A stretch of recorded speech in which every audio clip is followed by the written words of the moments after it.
অরূপ হংস শাবক। সেদিন ছিল খুব সুন্দর একটা গ্রীষ্মের দুপুর। মা হাঁস ডিম পাড়ার জন্য পুকুরের ধারে গাছের নিচে খুব সুন্দর একটা জায়গা খুঁজে পেল।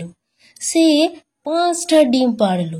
হঠাৎই সে দেখতে পেল একটা ডিম বাকি ডিমগুলির থেকে আলাদা। তার খুব চিন্তা হলো। তার ডিমগুলো ফোটার অপেক্ষা করতে লাগলো। অবশেষে একটা সুন্দর মিষ্টি সকালে একটার পর একটা ডিম ফাটতে শুরু করলো। পিপ পিপ করে তারা আওয়াজ করছিল। সবটা ডিম ফুটেই বাচ্চা বেরোলো। আর বাচ্চাগুলো ডিম ফুটে বেরিয়ে এই বিশাল দুনিয়াতে চোখ মেলল। সবকটাই ভাঙলো, শুধু একটা ডিম ছাড়া। হাঁসটি খুব চিন্তায় পড়ে গেল। সে ডিমটার উপর বসে যতটা সম্ভব তা দেওয়ার চেষ্টা করলো যাতে ডিমটা ফোটে। একদিন সুন্দর সকালে যখন ডিমটা ফাটলো, একটা বিচ্ছিরি দেখতে ধূসর রঙের হাঁসছানা বেরিয়ে এলো। এই হাঁসছানাটা ওর ভাই বোনেদের থেকে আলাদা ছিল। সেটা ছিল বেশ বড়, কিন্তু বেশ বিচ্ছিরি। মা হাঁস ওকে দেখে আশ্চর্য হলো আর তার মন খারাপ হয়ে গেল। মা ভাবলো একদিন না একদিন ওটা অন্য বাচ্চাদের মতন হয়ে যাবে। কিন্তু দিন পেরিয়ে যেতে লাগলো আর ছানাটা বড় হয়ে বিদগুডেই থেকে গেল। ওর সব ভাই বোনেরা ওই হাঁস ছানাটিকে নিয়ে মজা করত, আর ওরা ওর সাথে খেলতও না। ছানাটা মনে মনে খুব কষ্ট পেত। ওরা সবাই ওকে দেখে হাসতো, তাই দেখে হাঁস ছানাটা খুব কষ্ট পেত। ছানাটা ভাবলো তার পরিবারকে ছেড়ে দিয়ে ও আরো গভীর জঙ্গলে কোথাও চলে যাবে। তাই সে একাই গভীর জঙ্গলের দিকে হাঁটতে শুরু করলো। এক সময় যখন শীত নেমে আসলো, চারপাশ বরফে ঢেকে গেল, সে মনে মনে খুব দুঃখ পেল। ঠান্ডায় সে কাঁপতে লাগলো, কিন্তু কোথাও কোনো খাবার পেল না, অথবা শীতে থাকবার মতো কোনো জায়গাও সে পেল না। অন্য একটা হাঁস পরিবারের কাছে সে গেল, কিন্তু ওরাও ওকে ফিরিয়ে দিল।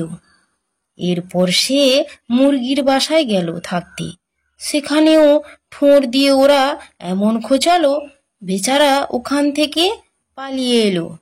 রাস্তায় তার একটা কুকুরের সঙ্গে দেখা হলো। কুকুরটা ওকে দেখলো আর চলে গেল। বিচ্ছিরি হাঁসছানা নিজের মনে ভাবলো, আমাকে এত বাজে দেখতে যে কুকুরটাও আমাকে খেতে চাইলো না। বিচ্ছিরি হাঁসছানাটা তখন মনের দুঃখে আবার জঙ্গলে হাঁটা দিল। রাস্তায় এক চাষি তাকে নিজের বাড়িতে বউ ও বাচ্চার কাছে নিয়ে গেল, কিন্তু সেখানেও বাড়ির একটা বিড়াল তাকে খুবই বিরক্ত করতে লাগলো। তাই সে চাষির বাড়ি থেকে বেরিয়ে গেল। এরপর এলো বসন্তকাল। চারিদিক আবার ফুলে ফুলে ঢেকে গেল। হাঁটতে হাঁটতে সে একটা নদী দেখতে পেল। আবার জল দেখতে পেয়ে মন তার খুশিতে ভরে গেল। নদীর একেবারেই কাছে যেতে এসে দেখলো সুন্দর একটা রাজহাঁস সাঁতার কাটছে। রাজহাঁসটিকে তার খুবই ভালো লেগে গেল, কিন্তু ছানাটা নিজের প্রতি লজ্জায় নিজের মাথা নামিয়ে নিল। যখন ও মাথা নামিয়েছিল, তখন জলে নিজের প্রতিচ্ছবি দেখে ও প্রচণ্ড অবাক হয়ে গেল।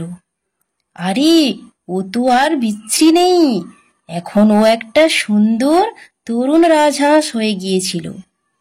এতক্ষণে সে বুঝতে পারল কেন ও অন্য বাচ্চাদের থেকে আলাদা ছিল। কারণ ও ছিল রাজহাঁস আর ওরা ছিল পাতিহাঁস।